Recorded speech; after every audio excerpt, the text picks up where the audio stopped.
Do your eyes feel tired when using your phone at night?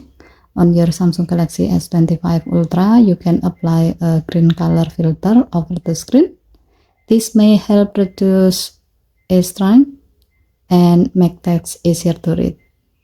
To do so, head into Setting, swipe down from the top right corner of the screen to open up the Quick Settings panel, and then tap Setting icon.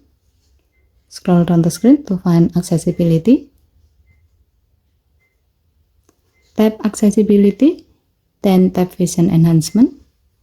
Scroll down the screen. Tap Color Filter. Now turn on the Color Filter toggle. Once it's on, choose the green filter from the list. If needed, you can use the slider to adjust the opacity based on your preference. You can make it lighter or stronger. So when should you use the green filter? Watching from how it looks, you can use it when reading in the dark, if your eyes are sensitive to blue light, or if you just want a more comfortable display at night. That's it. Now your screen has a soft green tint which can make things easier on your eyes. Okay, thank you for watching. Please help to like and subscribe. Have a nice day.